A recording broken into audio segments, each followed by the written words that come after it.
Ladies and gentlemen, welcome to today's episode on No, but seriously, let me explain. Hosted by the beautiful, intelligent Earth Angel Lala Davi. This podcast was designed to provide detailed business advice, next level resources, personal credit tips, and relatable relationship knowledge. Be sure to bookmark this page and subscribe because we wouldn't want you to miss any valuable content. And if you're struggling with poor credit, don't even worry about it. Just text Help My Credit to 507-400-3426. That's 507-400-3426. We have live agents standing by to cater to all your service requests. And now that that's out the way, let's make room for what the host has to say. Lala Davi, do your thing, girl. Welcome to No, but seriously, let me explain.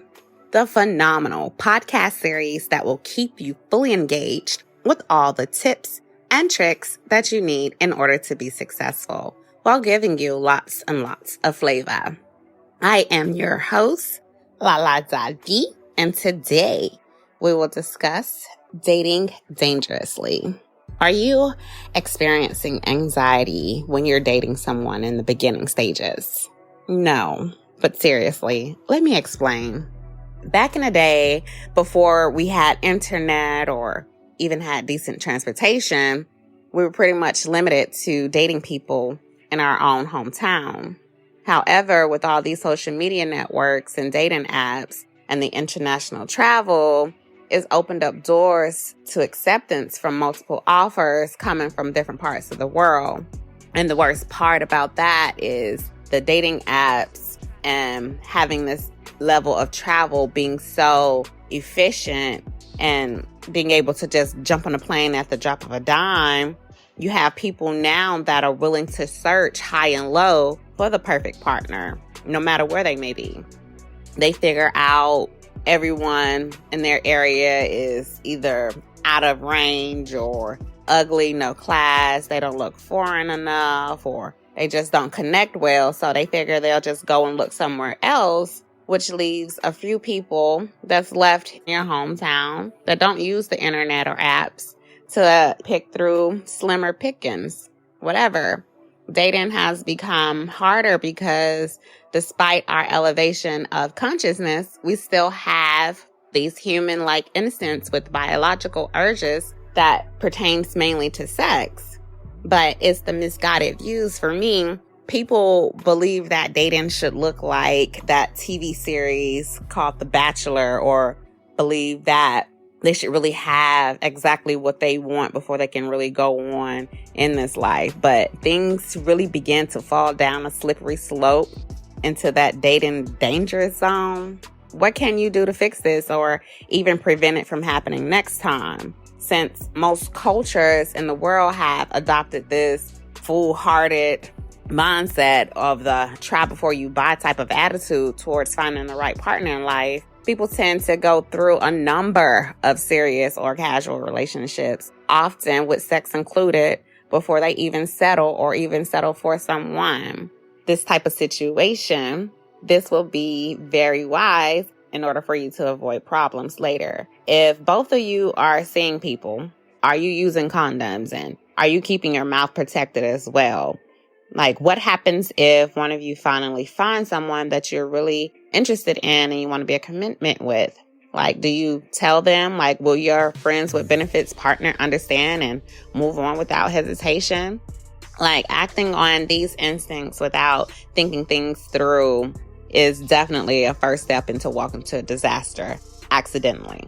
And most men have a list of about 9 to 15 females that they're definitely ready to smash down. Then they have another small list of cool individuals for connections via text or casual hangout every once in a while. Meanwhile, keeping his energy open to receiving more so he can quietly add to his dedicated list.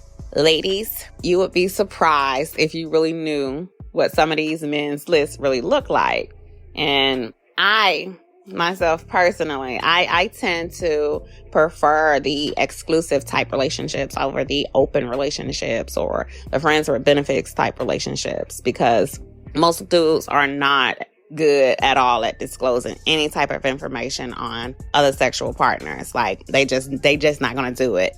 And mainly because they fear that they might lose out on one of their options. And please just don't be one of those high value targets on their list, because you're definitely not going to get them to tell you anything about this damn list. So don't even try. If you have an exclusive relationship, I feel that this type of relationship will reduce the risk of STDs and sexually transmitted infections, because it gives you the peace and enjoyment of knowing it's just us and not everybody else. Like, you're able to have that enjoyment of making love without a condom, because, you know, you're not thinking about them being with multiple people and, you know, bringing you something back that you don't want. So, yeah, you do have certain benefits to having an exclusive relationship. But because there are people out there that fear the idea of being locked down to one person or not having the freedom to explore, they tend to miss out on the sweet deals that come with being exclusive due to the uncertainty that may come with commitment phobia. And some people feel as if people that are commitment phobic, they must be narcissists or have narcissistic tendencies, whatever. But allow me a cute second to shed some light on this. While narcissists are uncomfortable with emotional intimacy, primarily because of the formation of narcissism having the effect of abandonment or neglect as a child, or some type of emotional abuse as an adult, there may have been many people who were afraid of emotional intimacy, who were not narcissists. And not all narcissists are commitment phobes. But then again, all commitment phobes are not narcissists either. So you gotta definitely understand the difference between the two before you start putting labels on people. Like, people who are commitment phobe may fear never being free again. Like, being bound to one person all their life. Like, this is a commitment phobe. Like, this is one sure possibility for those who experience commitment phobe. It can be guys and girls as well. As long as you're single or in a casual relationship, dating, and you have all your options open, you might be falling underneath this category of being a commitment phobe. The moment you decide to commit to someone, you voluntarily decide to stop looking and settle. This could be difficult for a lot of people to take in because of the what if factor. And then they start thinking, well, what could go wrong? And what if this happens? What if they cheat on me? What if she finds somebody else better?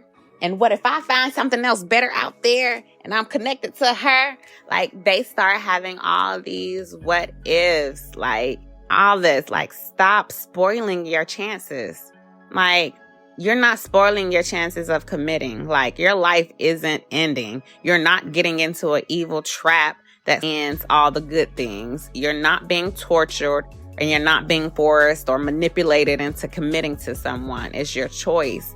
If you feel the person that you're dating or in question to, you know, be in a connection with is someone that you really love being with, then why are you stressing about this? Just go with the flow and see what happens or works out from there. Remember, you are not under distress or pressure of any sort. Nobody's holding a gun to your head and forcing you to jump into this commitment.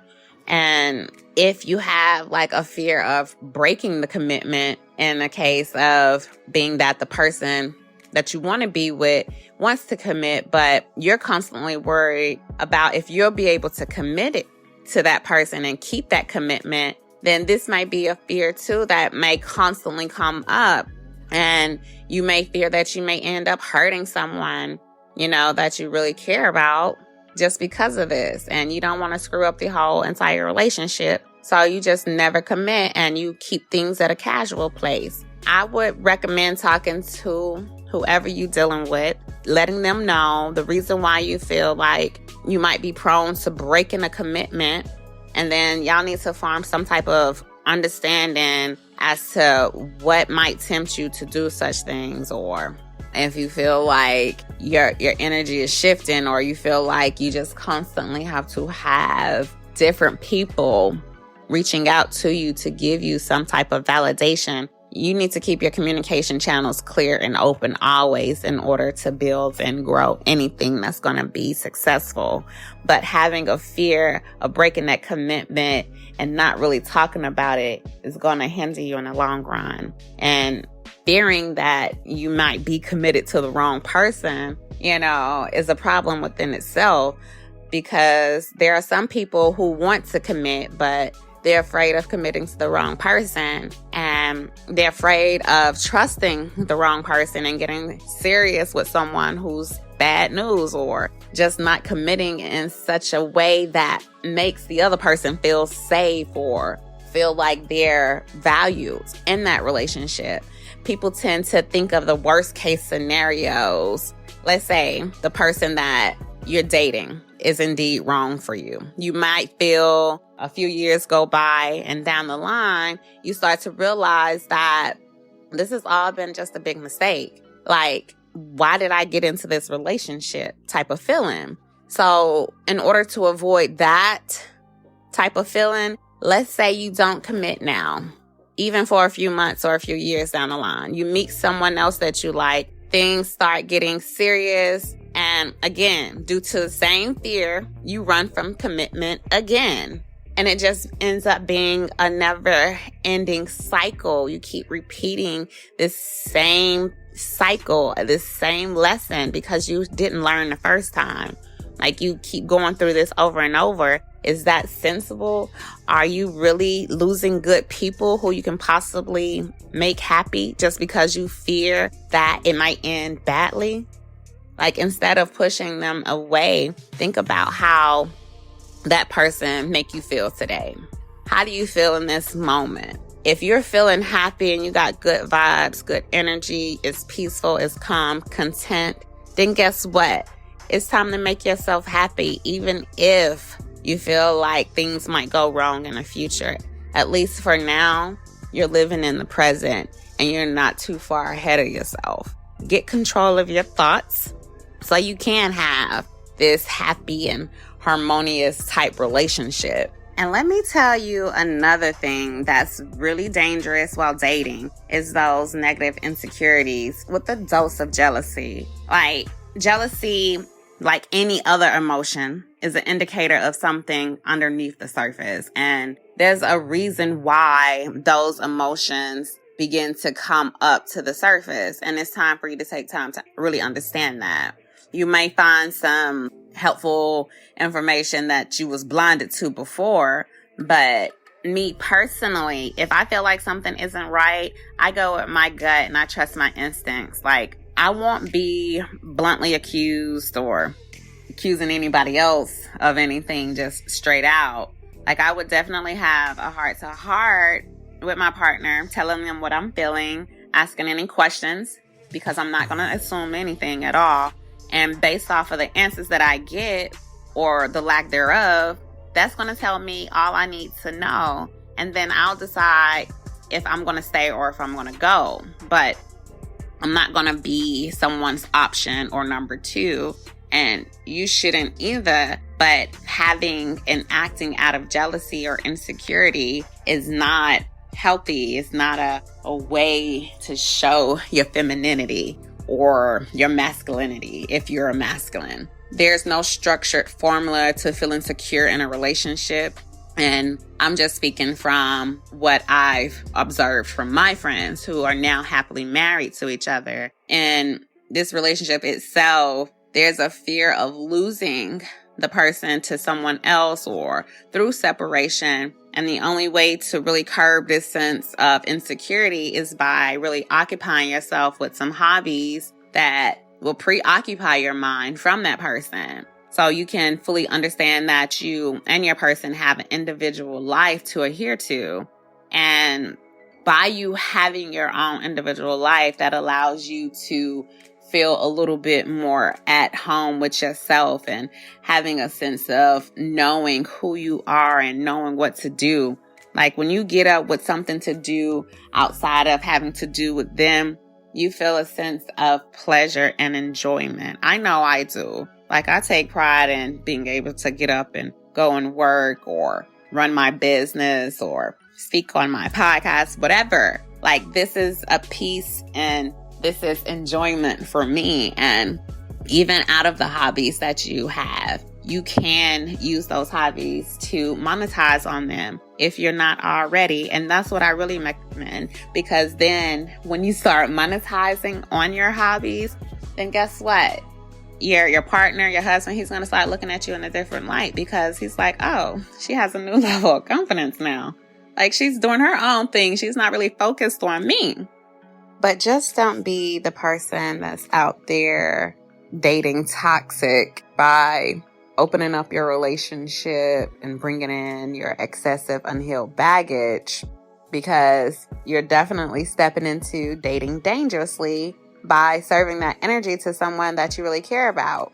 And if you're unsure of what your unhealed baggage might look like, I'm about to hook you up so you can start healing some of this junk. And you know I love y'all, so I got you. Here's a few things that's some major first date no-nos.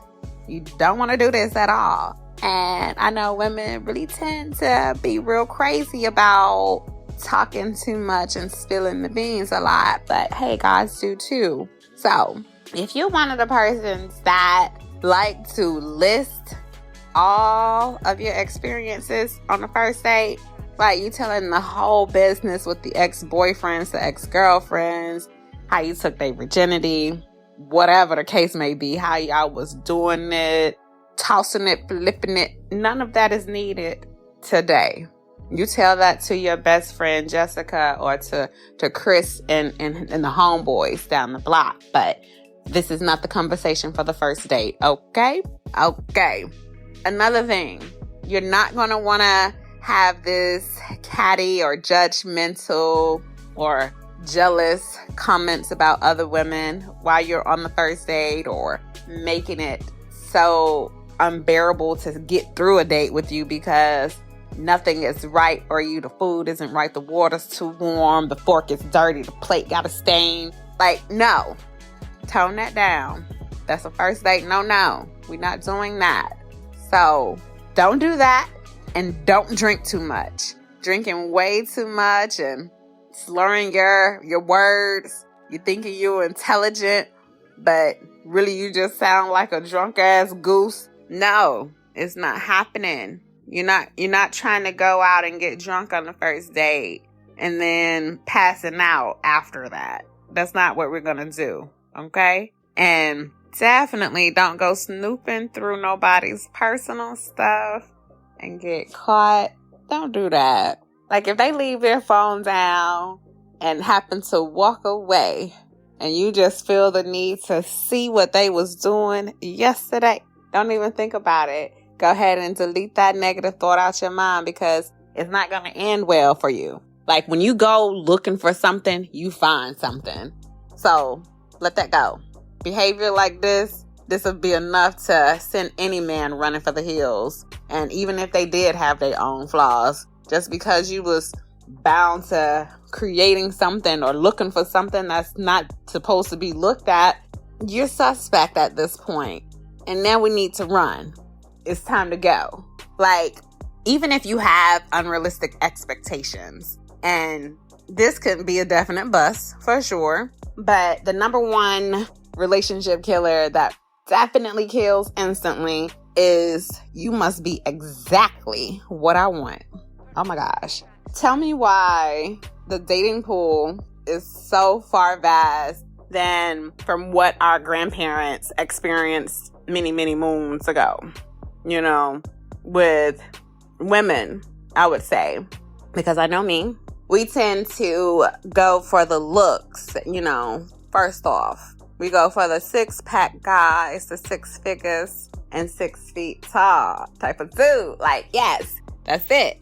But with this requirement, hype seems to be one of the biggest traits women don't really want to compromise on. But with all these requirements, this is only reducing their choice selections. And a lot of people having these extensive lists of what they want their life partners to look like, no matter how shallow or petty or time impractical it might be, they still want what they want.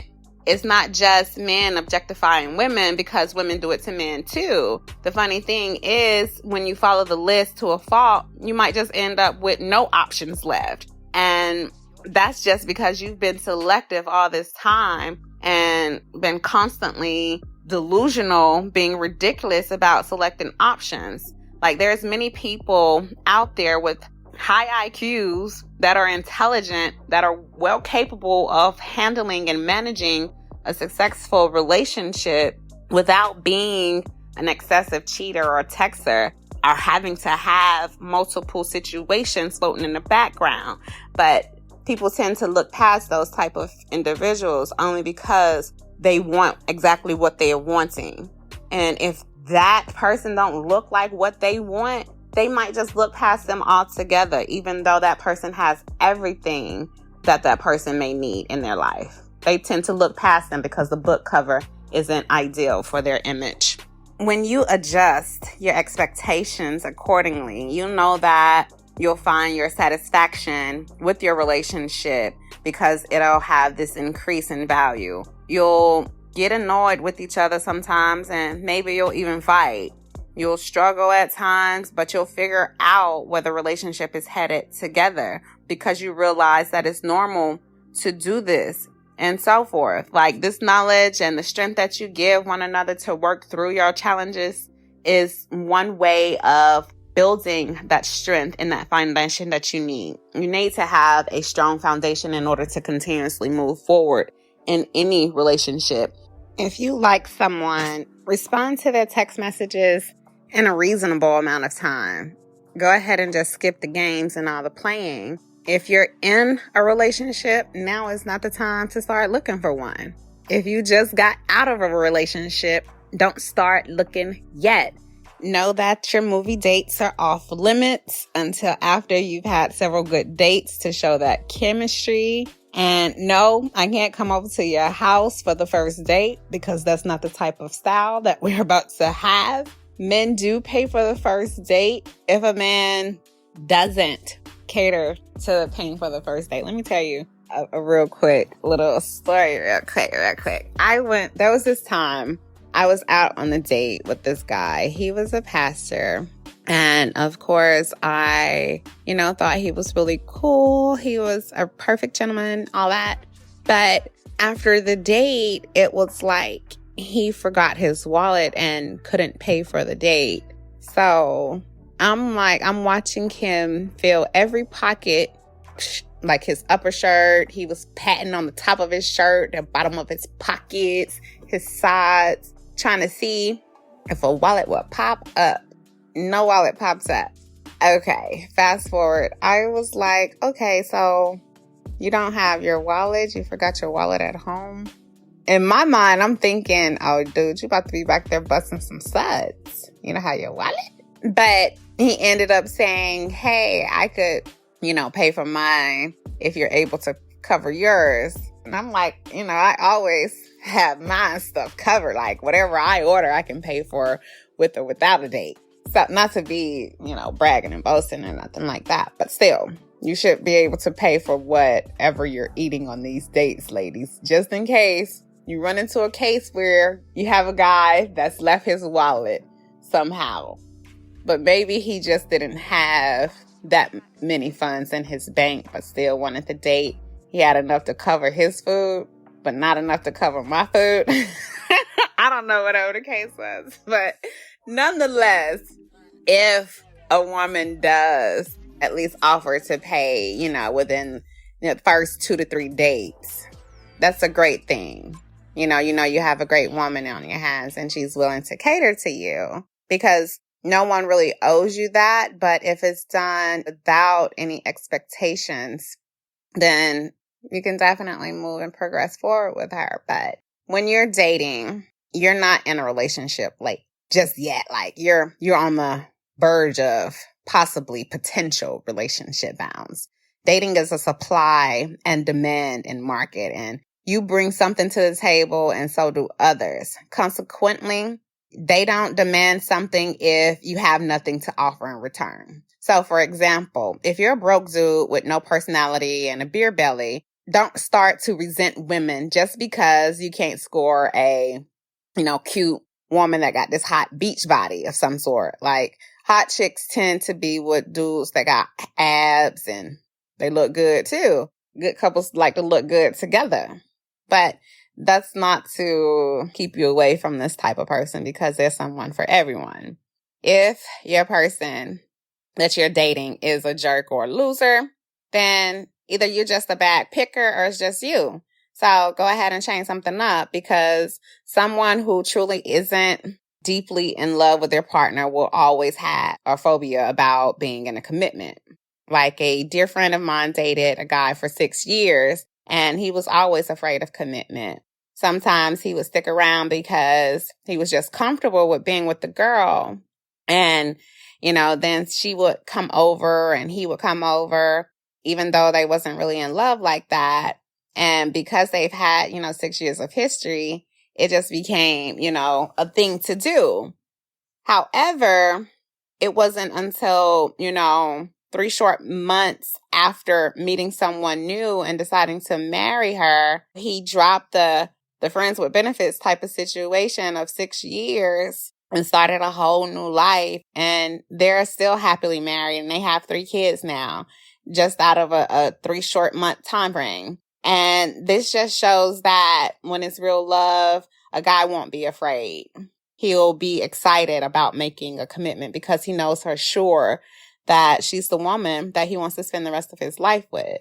And it really made me feel bad, because my friend has always been a sweet girl, but she felt foolish for holding on to this guy who wouldn't marry her after 6 years. But I'm happy to say, to everyone, she definitely met someone, and she definitely got married as well, just after a year of that happening to her. But women, wise up. 2 years is plenty of time for a guy to know if he really want to spend the rest of his life with you. So don't let anyone string you along for longer than 2 years, because I wouldn't want anyone else to end up the same way that she did, even though she's happy now.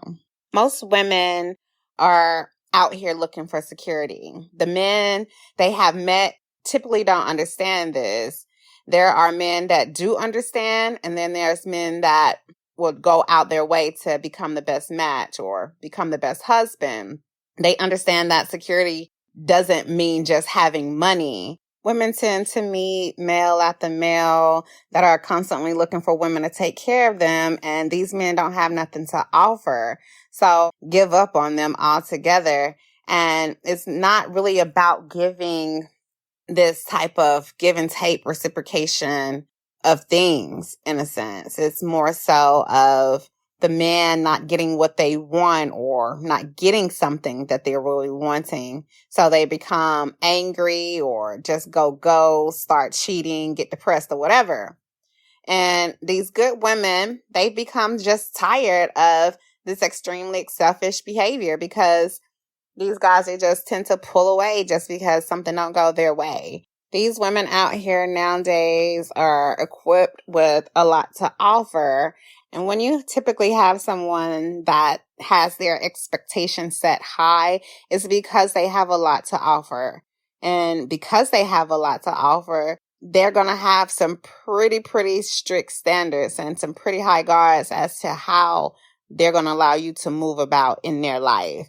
And if you're not moving the proper way, they're going to let you know that they're done. And then they're just going to be fine with living on their own, having their family and friends, and showing you how fine they could be. Women, we all tend to want a man that we could depend on and develop this healthy lifestyle together. And then in return, we take care of our men. And that's just how good women are. But we have come to a very short commercial break, paid for by our lovely sponsors. So don't go anywhere after this message. Have you ever wanted professional advice for your relationship? Do you want to see the different sides to every relationship? Are you ready to take your relationship to the next level? Every relationship isn't always rainbows and sunshine. Most of the time, there are arguments, struggles, and miscommunication that can lead to losing the connection with your partner. Don't make that mistake.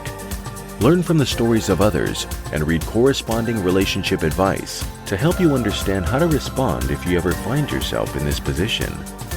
Make the most out of your relationships and go after the man of your dreams with guidance on the do's and don'ts of every relationship. Discover real-life experiences. There's no better teacher than real life. With true relationship stories, learn from their failures and successes without having to go through the pain yourself. Professional advice.